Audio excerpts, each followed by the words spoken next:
Daily Talk Show. It's the Daily Talk Show, episode 479. What's happening, guys? What's going on?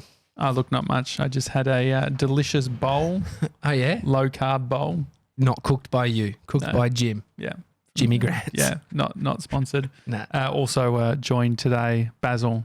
What's going on, mate? Hello, guys. You're just off cam right now on Yeah. our sort of well, it used to be a couch mic setup, Yeah. but we can't reach headphones to the couch. Yeah, yeah. So- And I did realise it's weird that we just didn't put you in the middle of us. That's right. Because we used to have Dill sitting there all the time. Yes. And Dill just felt like he had to sit there because he was being disciplined for something he'd done. We had He's the always in iPad trouble. and it would be like, Yeah, he'd be mate. taking notes, whereas you've done nothing but help this show. You brought Fat Fridays brownies once Yeah. when we had Zoe Foster Blake. They were amazing, by the way. Oh, didn't make them, so no credit. but you bought them. Yeah, I brought them. Yeah, I brought them. Actually, you did Uber Eats them to your joint, didn't you? Did you really? Yeah, I did the day before because they weren't going to be open in time. So But there's some serious thought that goes into It's that. don't you amazing. think? yeah. Well, I tried. Yeah. I tried. What's the Big fan. nice? Like, do you go out of your way of like, I'm going to do nice things for people? Is this a Yeah. yeah? It is. Like, it really is. Like, it's a big kind of core tenet of mine. Huge value to Love be language. Love. Yeah. Have you heard that before? Yeah, The- 5 love languages. And so yeah, yours I'm is- huge into self-help. It's crazy. Yeah, it's and so- that's That's a thing. crazy. that is That's crazy. Oh, yeah. And so you're a gifts guy. Gifts guy? Yeah, I am a gift giver. Yeah, yep. But more like it doesn't have to be a gift. Like it can just be as long as it's thoughtful. But usually that's doing something which is, I guess, a bit of a gift. Maybe that's just your time or. So the thing with love languages, does that mean that that's the love language that like should we be getting you gifts as well, or is your love language different, the one that you want to receive? Does that make sense? It is. I'm not. Yeah, that is a great question. They don't always line up. For some people that they do, but for other people, yeah, they don't. I don't think so. I think I mean, who doesn't love a gift? I think that is the key. I don't need like a heap of quality time. Like that's another one. I think that Yeah, quality time's overrated, isn't it? Yeah, but no, in general, your love language necessarily isn't the one Yeah. that is on the other side. Mr. 97, what do you think your love language is? Probably words of affirmation and the physical touch one. So the Amazon gift card we got for Christmas doesn't really, because we didn't, unless a word of affirmation is $100, we didn't really put enough effort into the words, And unfortunately. there wasn't really a card. It was just a thanks, the brother. whole thing was a card. I always wonder about that with the, You mean the you gift wrote- card. And it had the amount, and so it was. We outsourced. They put, well, I mean, this is the thing. They like write the Amazon- $100. Well, Amazon put like the to and like the from, and you can write that down. But it feels like there must be an industry, because if you go to like Ozpost and stuff, I always imagine, you know how you see like calculators and just random gifts. I've always like told a story that it's like the dad who like they've separated from their partner, but like it's the kid's birthday and they like live in Melbourne, and the kid's in like is growing up in Sydney, and so the dad just goes to Ozpost and buys whatever's there. Oh yeah, I mean, but that's the thing about occasions like Christmas or birthdays is you end up thinking that I just have to give a gift, and then sometimes that's all that the thought is last minute. So like my dad doesn't give a shit about gifts. I mean, yeah, he's like Receiving whatever. them or giving them? Receiving them. He's the way he shows love is like spending time helping us, and so he'll The come. show. Yeah, I mean, building this fucking wall. Like he spent a heap of time with me chopping up this And timber me. behind us. And was there. And what? I was there. No, you weren't there, mate. You weren't there. I've got boomerangs that I did. Oh, no, you were there on the day, but there was all these days beforehand, like him and I. But here's the thing. We ended up driving around together, driving through back streets of like industrial areas, hunting down, dumped, what do you call it, like pallets, which we then flung onto the back of his truck. I've seen so many pallets since we've like moved. Oh, yeah. If Like you want, everyone's giving away pallets. this is the hard, they're everywhere, but it's super hard to end up doing. These are high quality these specific ones. Yeah. Anyway. They look great. Thanks, mate. They Thanks. look absolutely. Well, we've Did you actually paint the blue ones? No, no, Oh, that was really? just that was how they came in the palette. Really? that's old school. Yeah. That's just And so what came first, the palette color or our logo? The palette color palette color, just happened that way. and then Dill Yeah. created the logo, and then I got back one day, and you decided to go with a blue thing, and I was That's like, right. It "It's works. my favorite color." I'm fucking happy about that. Basil, we're talking about names. Mm-hmm. So I was trying to get your last name right, Yeah. Jared. Oh, yeah. Yep. And then you were saying, Got it right. and you were Nailed it. saying, well, that's actually not my last name. No, I mean not for tax purposes. It's not. What does that mean? Okay, No, yeah, as in sure. just like on Facebook and stuff, because I have a pretty weird name being Basil.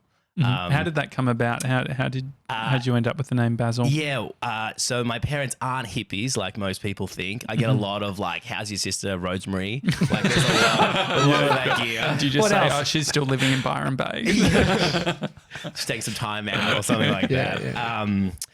No, it's my parents are super Catholic, so I'm named after Saint Basil the Great, which is a bit wanky. Saint Basil the Great, like it's a full title. Yeah. And then Wait, but it's not, the full title isn't in your name, is it? No, there's no. Love that. It's not. Oh, that's very good. No, so my last name is Curtis. I'm Basil Curtis. I grew up as Basil Curtis, and then this thing called Facebook came along. Might have heard of it, and I was like, Hey, that's my joke. I made it, man. Oh, did you? But yeah, that exact one. Instagram, social media. Who's got it? Hands up. we're the same guy. Yeah. And so when Facebook came around, Yeah. why did you decide? Because I always wonder about this, unless you're a school teacher. Yeah. Well, it was What are you before hiding? that was even a thing that people were like trying to hide it. I think I was the only like Basil Curtis on there. So I guess I was trying to hide it as well. But I just wanted to have like a fun uni experience and not kind of be so taggable in everything. It's I think it's a powerful name, Basil Curtis. Yeah, it's not. Yeah, and that's the thing. Like, I remember it was weird. I got a Christmas card from a friend overseas, and so they had only met me overseas, and so it rocks up to my house. I grew up in Bendigo, so Mum picks it up, and it's Basil Jared, and she's like, Are you ashamed of our last name? And I was like, oh, Mum, no, it's not that. That's just what I go by. And so Facebook turned into Instagram, and that turned into everything. So Ryan John, who's been on the show many times. Yeah. He's not Ryan John. Really? Well, it's not his surname. Ryan Dunn is his surname. there you go. DUNN. Yeah, like Ryan Dunn from what's it called, Jackass. He was a part of Jackass. But anyway, I was so confused. Well, Ryan you get John. that all the time about your Tommy name. Jackett. It sounds like a made-up name. It definitely does. I've heard all the jokes. So, Roll them out. uh, I mean, Craig Bruce used it in the no jacket game, required. No jacket required. Fucking, Which you we got tried me. to deconstruct it because you and I were doing the interview. So I took that as next time, don't invite Tommy. I took it as the only pun, the that they could think of. right, yeah. The thing, the consideration for the surname, my surname is having kids, and then what the kids called, like because now there's like River is a cute name, but River Jacket What's wrong with River Jacket? or like A river is a brand. Blue is it? Ivy, Oh, your Blue river jacket. jacket. When you go Blue fishing, take your jacket. river jacket. River Jacket. I don't Okay. know. There's just combining it with the last. Mhm. But my brothers, Anthony, Michael, and myself, Thomas, we're all patron saints, Catholic. Mum Respect. like that. Yeah, so I think That's I where we got remember that. getting some sort of key because my nana and pa were very Catholic. And like, I think I got like some form of key ring that said what Joshua, oh yeah. Yeah, like you can, Joshua's something. yeah, they're quite nice. My mum usually gives me that. They're somewhere.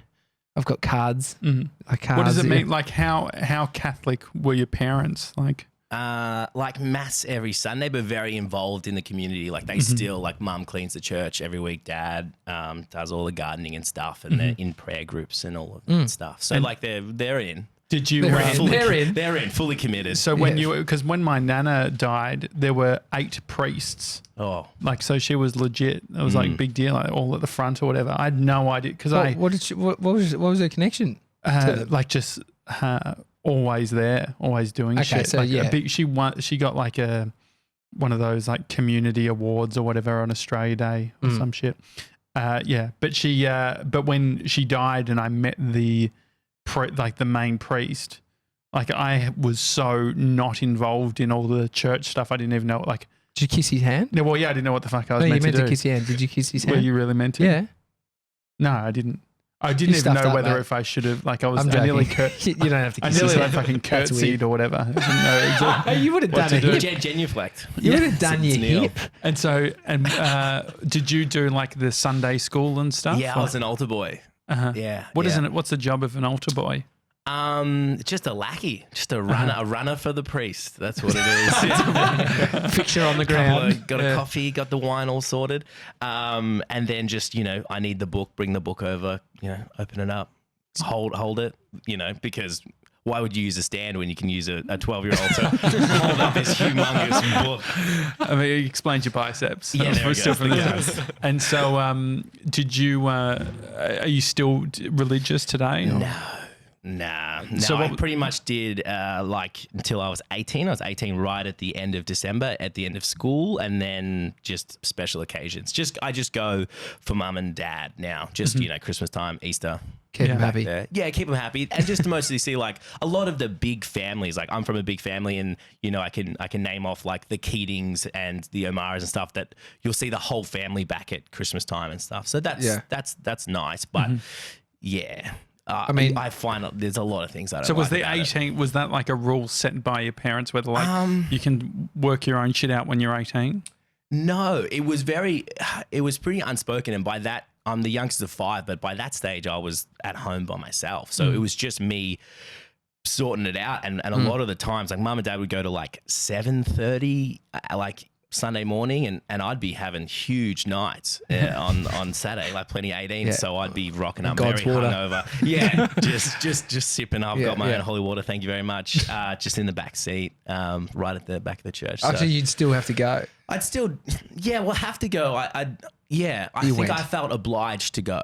That's fair enough. You're not paying rent. Yeah, exactly. Don't be a little And it was snot just- and it was always just like Mason. the Yeah. just the it did make my parents happy to go, and I know that they're not super pumped that I don't anymore, but yeah, they've always been like really respecting, like so. It's interesting. I mean, for people that aren't practicing a religion, I wonder what that new thing that you have with your children that you really wanted them to do. What is it now? Yeah. Mate, I'm pissed you're not a vlogger.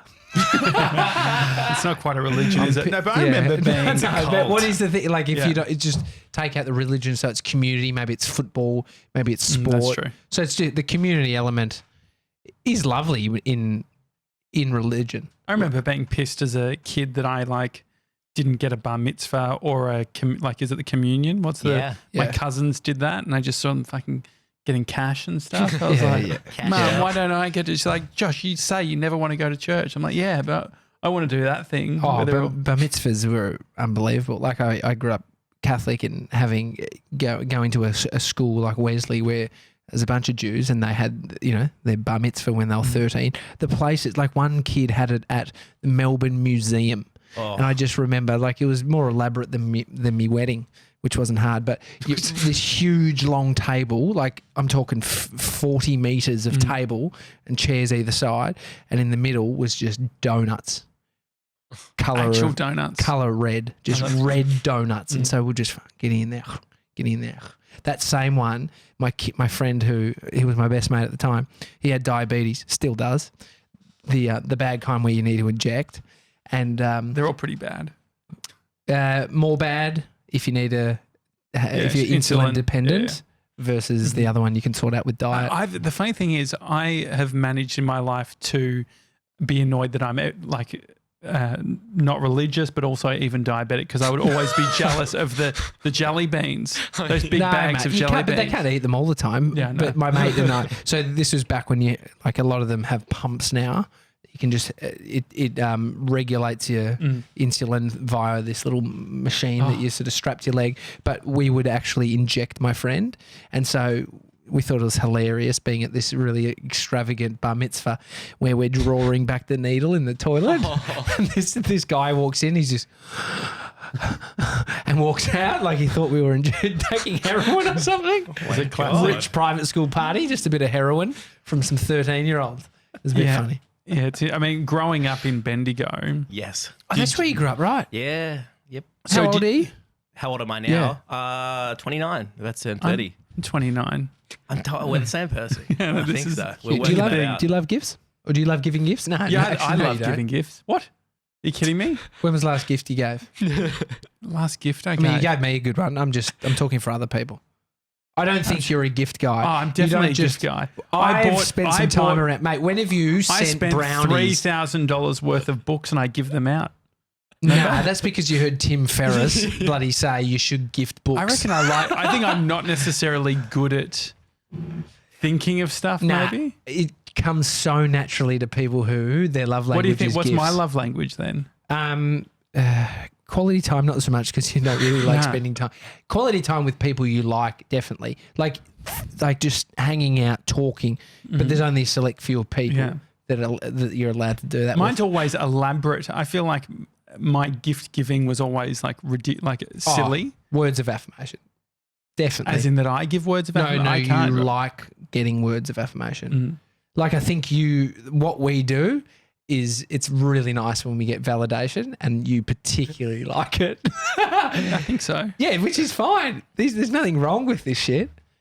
So what's yours then? I don't know. You answer for me. Because we can do a test. There's a test. There's Online. online I took 20 the questions. the giving one as an attack.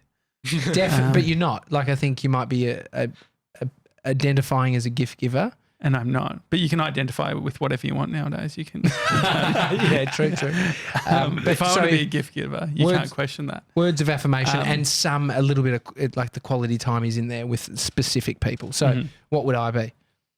Physical touch? Question mark. Physical touch. Yeah, I reckon you would be. You're not physical touch. You're not a gift. So this is what you would receive.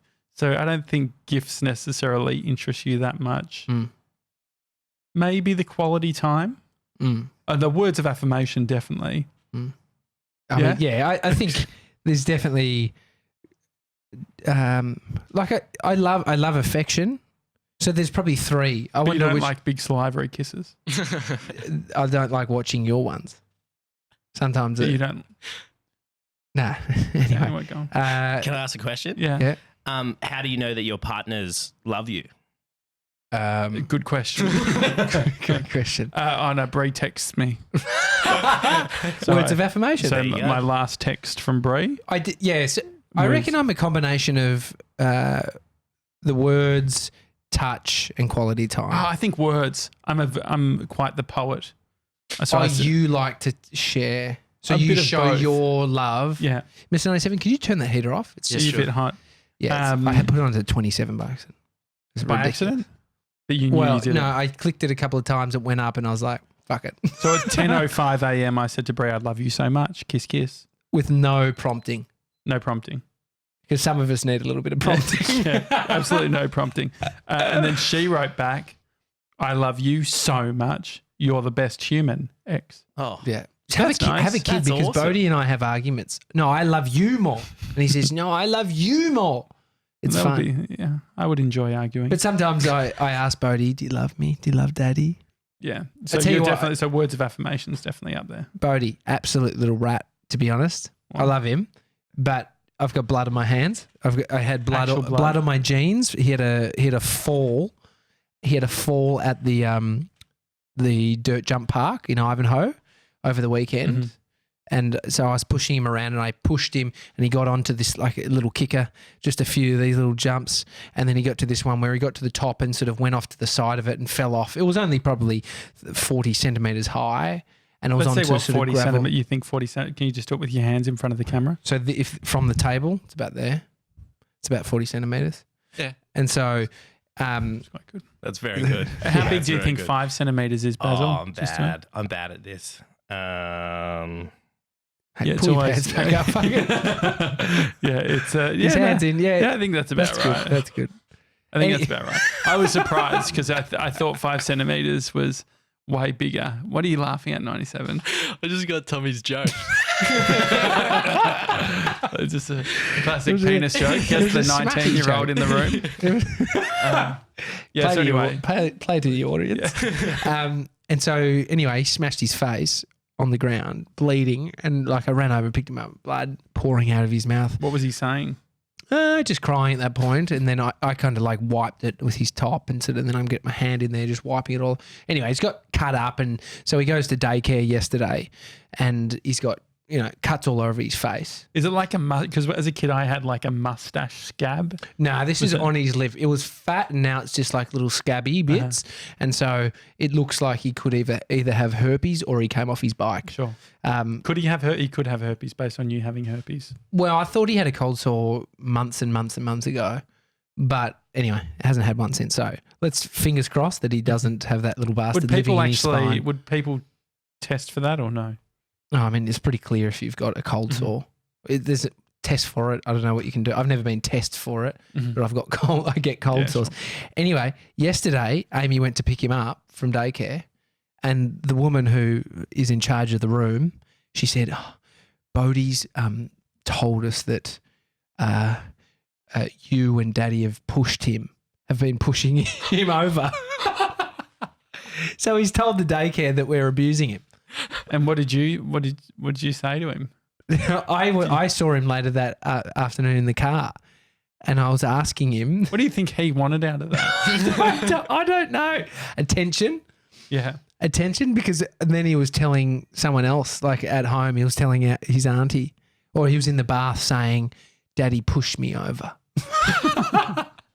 It's so annoying. So if I'm not here tomorrow, mate, it's they've taken you away. They've taken me, which is not true. It's not fucking true. And so, Basil, when did you move from Bendigo to Melbourne? Segway king. I moved for uni. I did a gap year in Bendigo, washing cars. What a profession. A gap year. A gap year in Bendigo. Yeah, mate. Never heard those two things said together. They shouldn't be, to be honest. They shouldn't be. Oxymoron. I think you're going to say Oxycontin. Got me through. Yeah, good, no, but good I was saving up to try and get the Oz study thing with youth allowance back in the day. I think I fucked that up too. It's not Oxycontin, is it? I always say Oxycontin. It's Oxycontin. Cotton. Content. There's an N in there, I think. It is content, yeah. Content. And what is it, 97? Oxycodone. It's what? No, I was just asking for the It's definition. a medication to relieve severe ongoing pain. Okay. And it's codeine based. It's used based. Like when I was in San Francisco once, there was guys trying to sell it to me. Oh. That's why you feel great if you have one. It's also highly addictive. So say that again. Sorry, I just got distracted after I said Oxy. He's washing cars for a year. Washing cars, 19, and then come down to uni in Melbourne. Were you detailing cars? No. So I was working at a car wash, and I could get all my jobs done in about an hour, and then I would just listen to podcasts for the rest of the day. Back when you were 19? Yep. Shit, that's a long time days. ago. Yeah. I mean, so it was Haim and Ann. It was Will and Limo on the drive home, and the Triple M Arvo boys. So and there were other weird stuff that you could. Did you ever listen to This Week in Tech? Do you remember that? Leo Laporte. No. Was a big one. No. Dignation. Did you ever? Yeah. With Kevin Rose and Alex Albrecht. Hell yeah. And so when you you're a podcast nerd from way back as well. Yeah. Don't get me he started. actually just mentioned some people you definitely wouldn't know because they were beyond 10 years ago, just so he could make it out that he's been listening for longer. No, there's a and he has. All right. There's Mr. Curtis. There's an Amazon. I don't get the Curtis joke. Oh, because that's his last. Things take a while. Yeah. There's a doco at the moment on Amazon Prime. I think I mentioned it the other day called, I think it's like one mic, one voice. It's all about podcasting, which I don't know what Amazon's like model is in regards to accepting movies, but I've searched a few things like podcasting and then clicked on whatever's available on Amazon Prime, and they have been so poorly done. Really? My assumption is that they don't have this, like Netflix, you've got to go through obviously a process to get it on there. Yeah. I wouldn't be surprised if it's like submit your film to Amazon Prime. Upload button. Yeah. If you can find an It's upload button, YouTube. Mr. 97. We could do a documentary straight to Amazon Prime. And then you moved down to Melbourne. So you live near the studio, right? Yeah, I'm like a couple of blocks that way.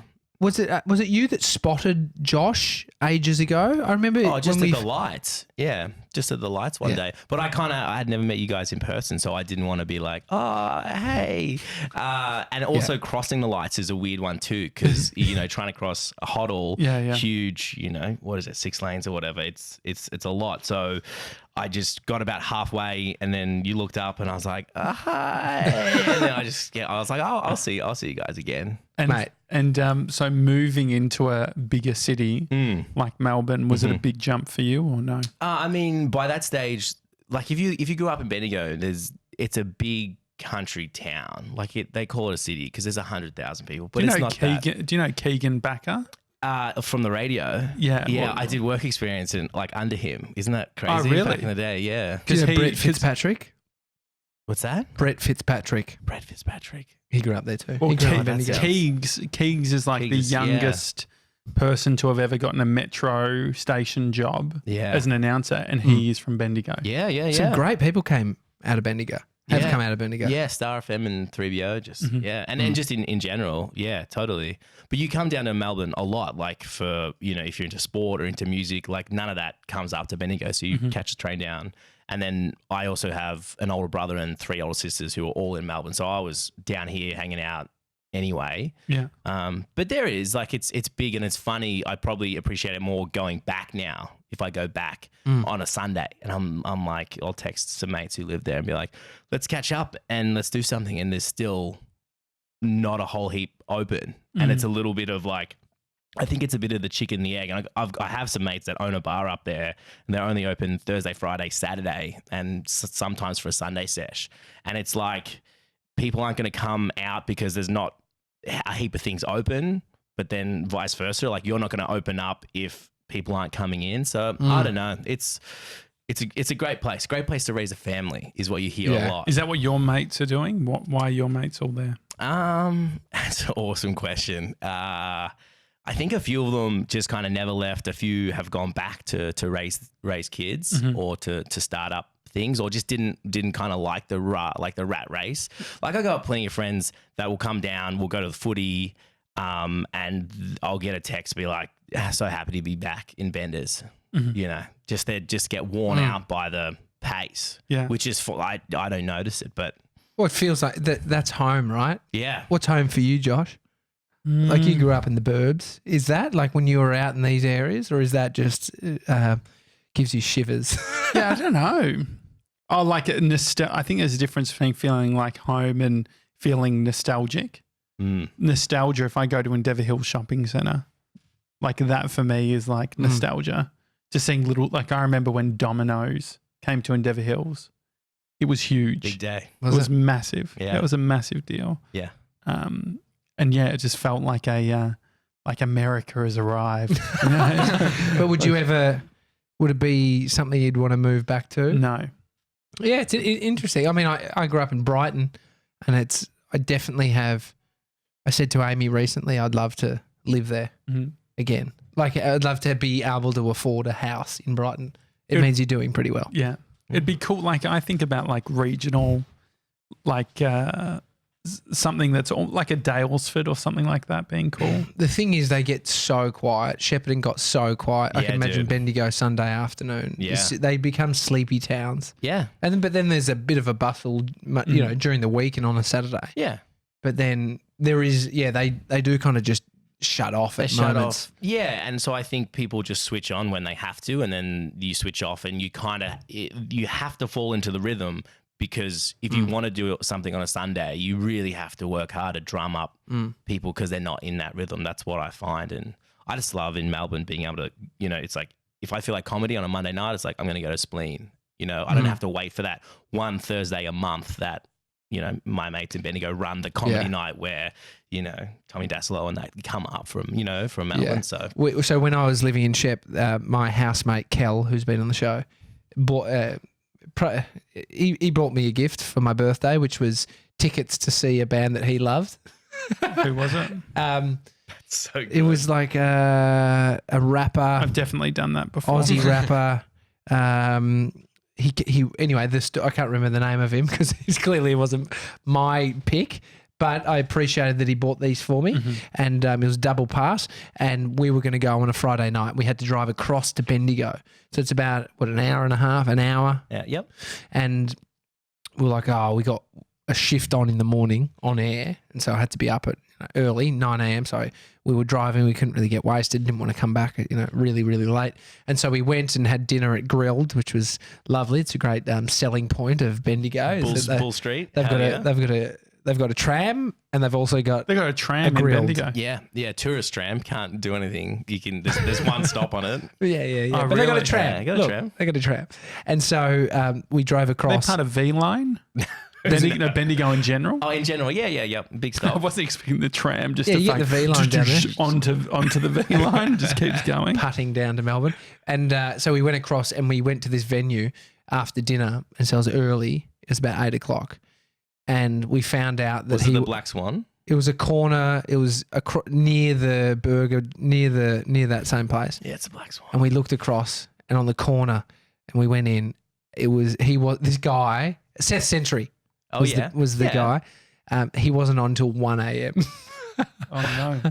What was happening in the meantime? I don't know. There was no one at the pub when we got there. Would you reckon he was doing the rounds going from place to place? No. It was he was headlining a show in Bendigo. And so he was, I don't know. There was like DJs beforehand. And so we left. We drove back to Shepparton. No, so we basically drove to Shepparton for Grilled, which Shepparton doesn't have. So yeah, Bendigo did. What about like finding contacts, like being in the production space? Yeah. Trying to build a client base from living in a regional town. How did you find that? Yeah, super hard. Super hard. And I'm a big reacher outerer. And so, because I'd been in Canada for a couple of years working as an editor, so I came back to Bendigo. What sort of things were you editing? Sports. Uh-huh. Yeah, hockey and baseball in Toronto. Did you notice the puck when you walked in? On the there's a puck on the shelf. 3D deal. Yeah, it's just on the bottom my left. God. Yeah. The books. Anyway. Amazing. Yeah. Hell yeah. Yeah. Is it a Leafs puck? I don't know. Has it got a leaf on it? Has it got a leaf Yeah, on it? there's a leaf on it, but Dill said it's not an official puck. Oh, I think it's a Street gift. puck, you do. street puck. It was a puck based on, I think, It's not heavy enough to be a proper puck. Can we throw it at your head? See what happens? Yeah, it'd definitely hurt. anyway. So were you working for like a sports channel or something? Or Yeah, I was working for a post house, and they were just pretty much sport and music music docs, which was sick because I was like, I'm gonna make docs. That's what I'm gonna do. I got out of like journo school, and I was like, I'm gonna make docs. And Documentaries, I was not just documents with text. documents. Gonna make documentaries. Yeah. But then I just started to get that feeling of like I wanted to do my own thing, and what I was drawn to is the why'd you go to short-form Canada? stuff. Sorry. Chased a girl originally, but it was also to start my career. I studied over there, so I was always going back. So I had grand dreams of living in Montreal, which I figured out when I visited. I was like, man, I would have failed here pretty hard. Not You speak speaking French? No. Okay. Yeah, that's fast. So bad. So bad. Yeah, you could survive, but I don't think you can thrive there without speaking the language. Yeah. I lost where Well, so you were the just- original question. Yeah. So Bendigo, super hard. Yeah. That's why I moved back to Melbourne. But so how did you end up from Bendigo to Canada then? Because I studied in Melbourne and then I studied overseas in Canada, and then Was that an exchange program? exchange? Yeah. I went to Carleton U, so it's like our Carleton with an E. Yeah. And did like video journalism over there. Oh, that's So cool. I was like, this is sick. I love this country. I'm gonna come back here. Is Bendigo a country town? Is that what you call it? Yeah. Like a regional town. Yep. Because you could look at it and go, it's super hard.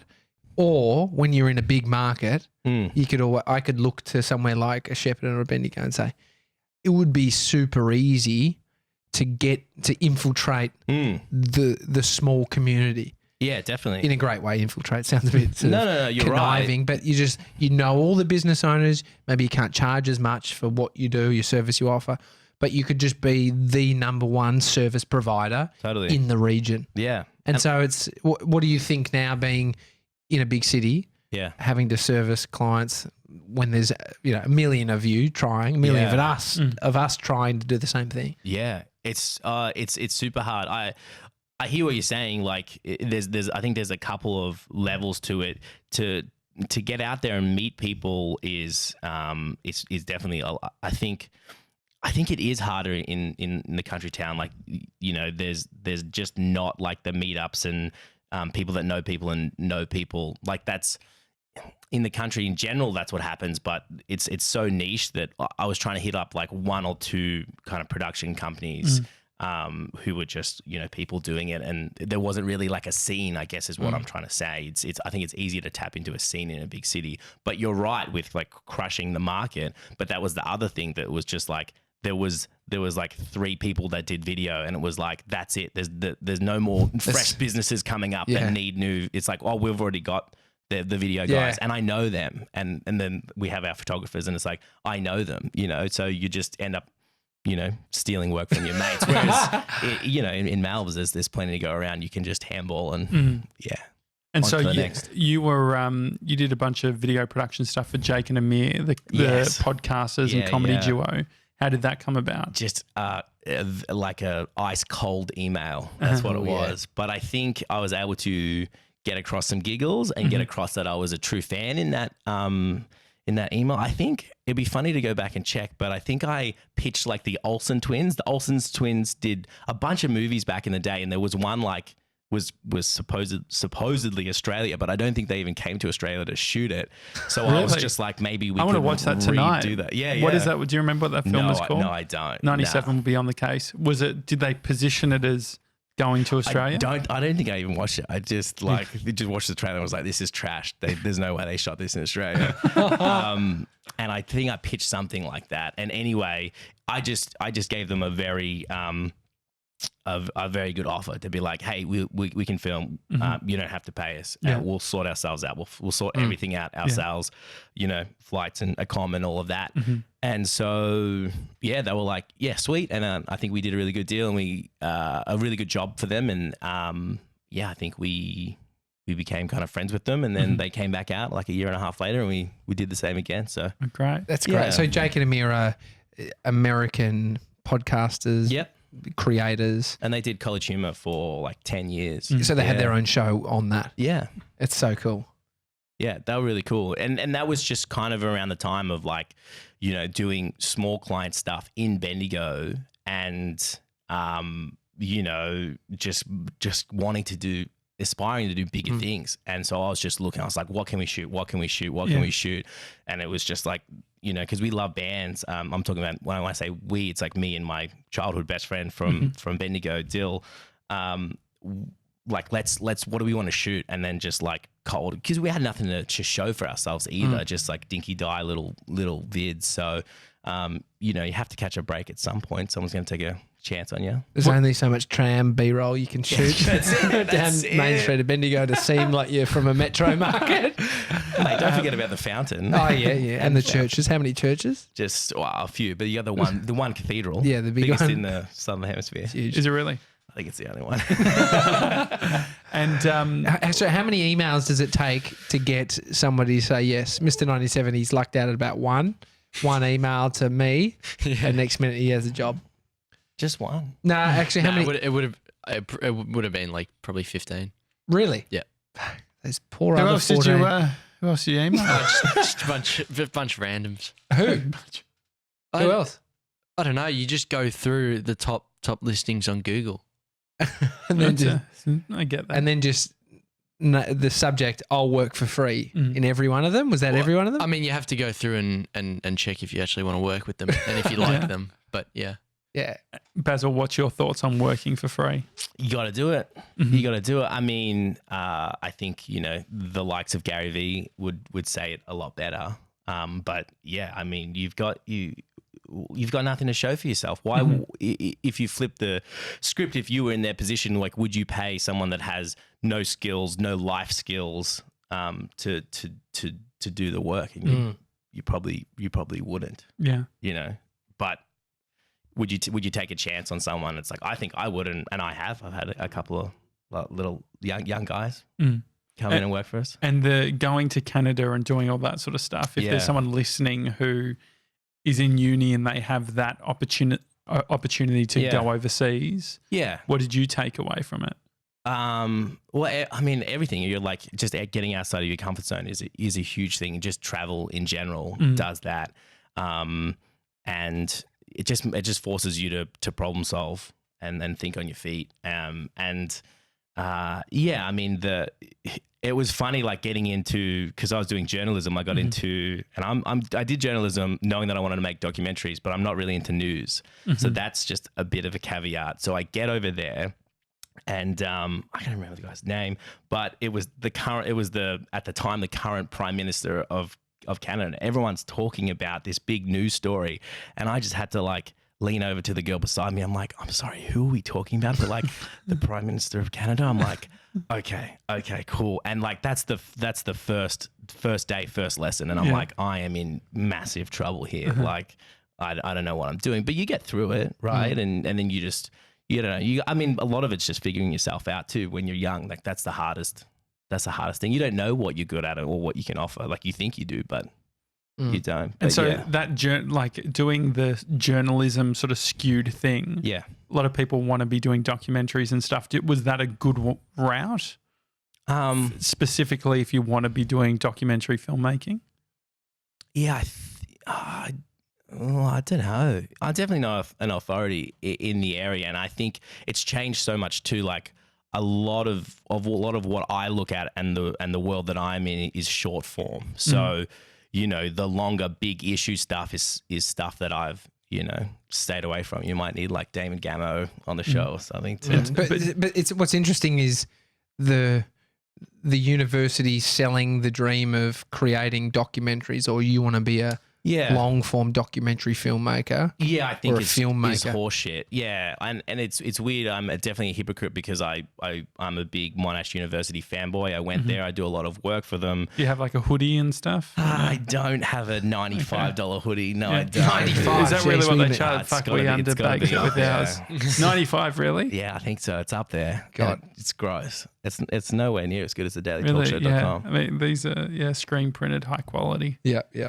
Comfy AF. Yeah, very. Yeah, but I didn't learn any of the editing skills or anything like that at uni. I remember we had a 2-hour tutorial on how to use the camera before we went out and shot our first pieces. And I just had been making videos since I was like 16. So I was, every birthday in Bendigo, all my friends got a video. That was the thing. So have you got like a journalism degree then, or what? I do. Yeah, I got a BJ, Bachelor of Journalism. Nice. Yeah. Nice. Like, you'd do it just for that, wouldn't you? Just for that joke.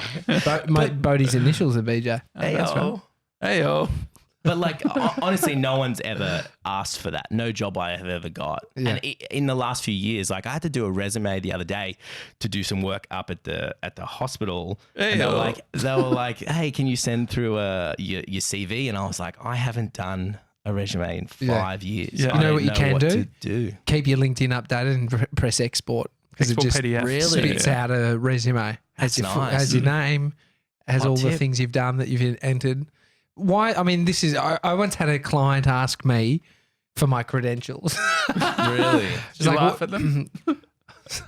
I don't know if I maybe didn't even respond to it. I can do an ollie. But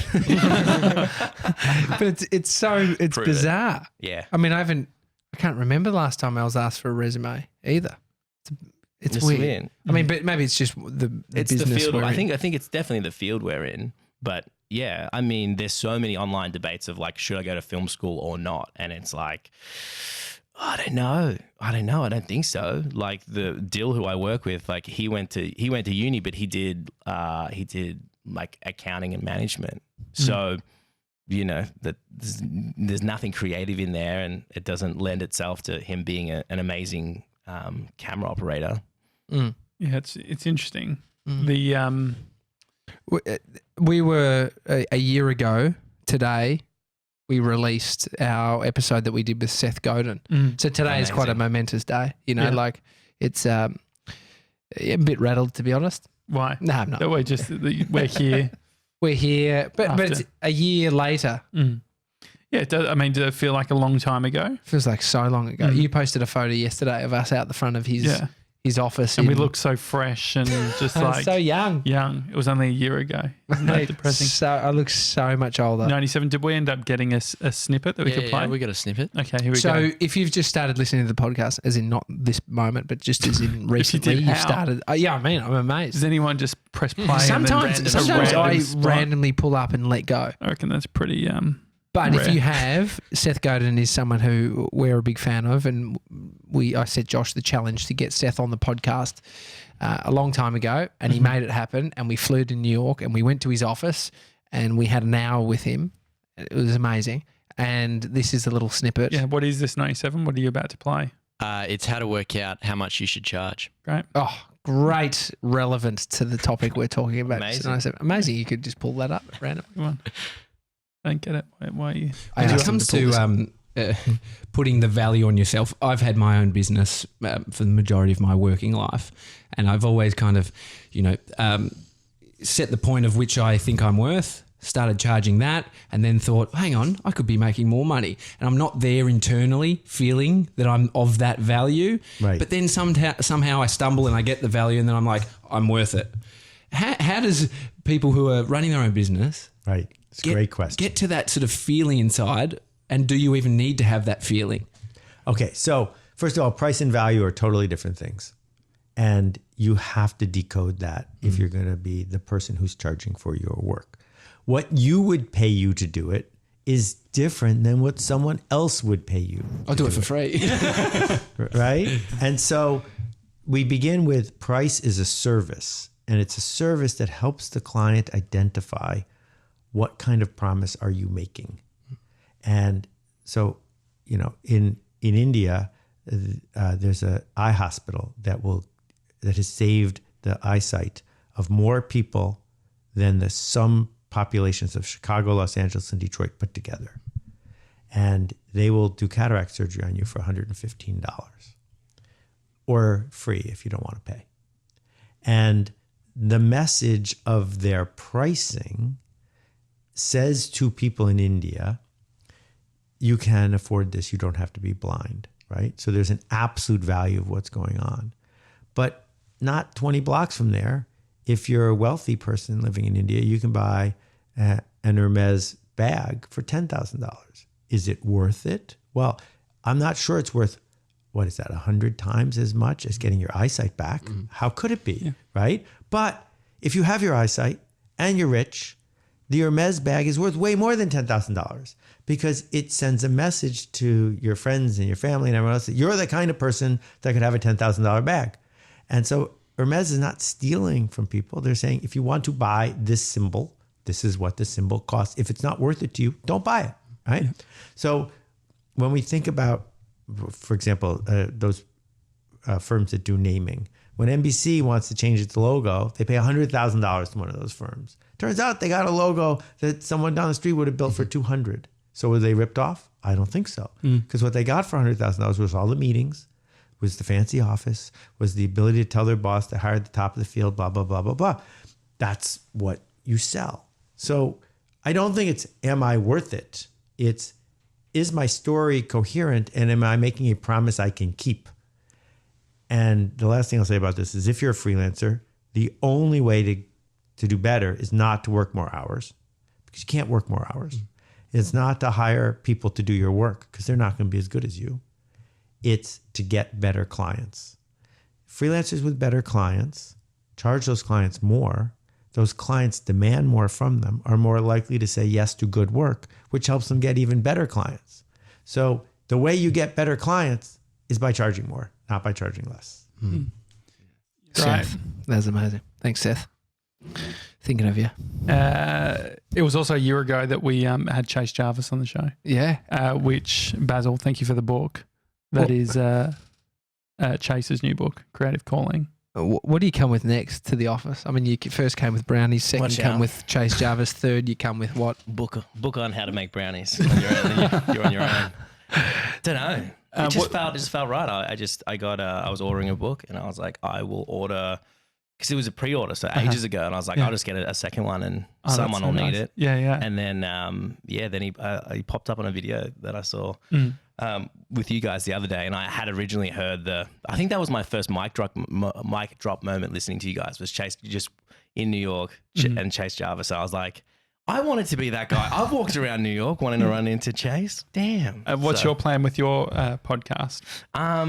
Getting outside of my comfort zone a little bit. I'm starting to get outside of my own network and kind of start to talk about issues and stuff. Going back to the journalism roots, because at the moment I've just been talking about media, and it's a very like insular thing. And I've had friends go, listen to your podcast. It was great. Sounded good. You were a little bit funny. I was like, thanks, I'll take that. And then it was like, didn't really get it, and it was, didn't really understand. So I just turned off, and I was like, I don't want that. I can have those conversations off the mic. That's what you do anyway, right? What's it called again? The plug. It's The Process with Basil Jared. Oh, great. We'll link it up in the show notes Appreciate that, guys. Thank you. Awesome. I love it. So the outside your bubble thing, Yeah. it's interesting because it's easy to create inside your bubble. It's easy to show people and have your mates all say, yeah, that's awesome. Yeah. But then there's the courage you need to do to put it outside. And that's like, it's a weird thing, creating things that will be seen by a bunch of different people that will have opinions on it. Totally. What have you learned from doing that? What have you learned from putting stuff out to potentially be criticized or you just don't know what's going to land. I think that's always so surprising, and it is the old chestnut with vulnerability, but the more gross and exposed you feel, like that's what people connect with. So I think especially doing what we do for a living and being like a professional editor, in a lot of people's eyes, a lot of clients that I work for, I just edit for them. Yeah, I have to be very wary that I'm not editing on the fly with what I'm saying and especially when it's my own show. And if you're expecting huge vulnerability and if you want huge nuggets from your guest, then you've got to bring it as well. So that was a big thing for me. And I've done plenty of interviews, but a lot of times I'm chopping out my questions and all of that. So to keep a lot of that stuff in, I mean, there's so many learnings. Have you worked out what the thing is that you would by default try and hide, or what is the editing that's going on in real time? Man, so good. I think it's probably that first thought. It's that first thought, the first thing, and then I go, let's just run it through. Is that going to be okay? And then a lot of times I still offer it, but I'll kind of like filter it.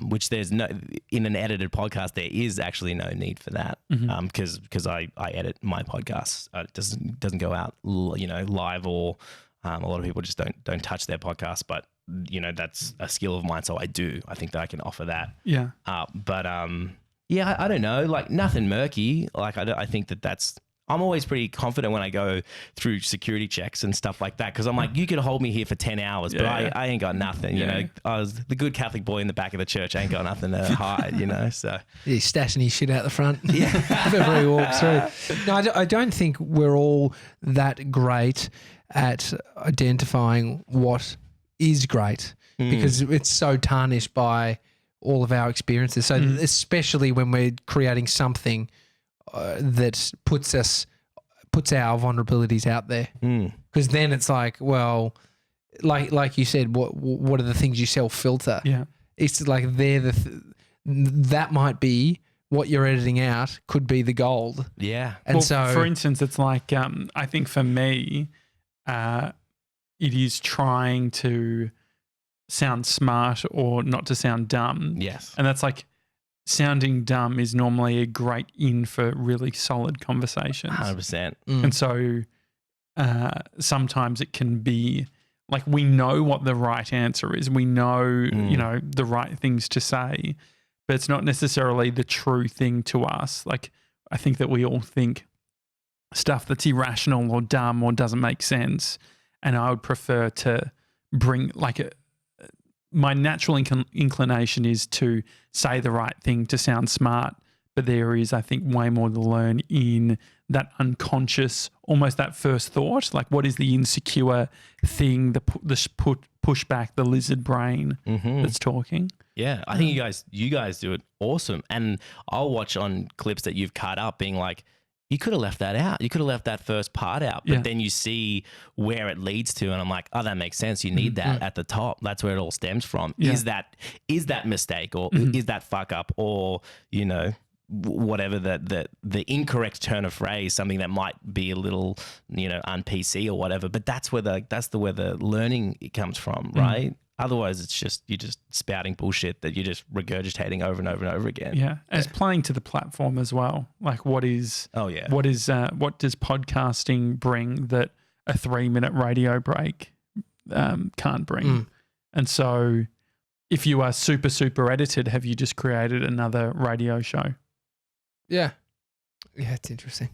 Anyway, thanks for the book. Anyway, And for the brownies as well. Thank you for your work, fellas. Oh, they were good. They were really good. But we're I'm glad you didn't bring any in because I'm leaning out for LA. So yeah, just on those brownies, we annoyingly Basil quiet laugh. He silent laughed. His face was. Do you know my headset? I was like shredding for stereo. That's what. Yeah, we left a whole bunch of the brownies you brought in the fridge. A 3D deal with a fucking He ate pig. them. He ate the final ones. No, he ate all the good flavoured ones and left one that just. Which one was the? So the berry one. I liked the raspberry. I liked it, butter. but he ate the peanut butter, the one that most people would go to. Yeah. And he left the one that would usually get left that us fatties would just come and scoop up. But I had to go at him still, and then ate the other one. Anyway, it's a daily talk show. Mr. 07, your LA Fact of the day. Yep. In 1996, Charlie Sheen bought 2,615 seats at the Angels Stadium so he could catch a home run. He didn't catch a home run. Oh, so no he way, was. that's true. Far out. Yeah. Wait, That would have cost so much He money. bought 2,600 seats. So at the he was stadium. on his own, so he could just catch it. A home run. Yeah. Have you found any photos or anything of this? Let You me didn't see. think of looking, did you? He hasn't Well, fact-checked it. it said he didn't catch it, so. Yeah, but I want to see a shot of Charlie Sheen in the Just middle a of loser. 2,000 seats. Just dropped 260K or something. It's ridiculous. Anyway, it's a pretty good fact. And if you want to go and have a listen to the Seth Godin episode that we did, you'll have to search. thedailytalkshow.com/190. It'll also be in the show notes. Thank you, Mr. 97. Thank you, Basil. It's a Daily Talk Show. Hi at thedailytalkshow.com is the email address. Please leave us an Apple Podcast review. We haven't had one in like a week. It's very upsetting. Yeah. So feel free to do that. Otherwise, we'll see you tomorrow, guys. See you guys.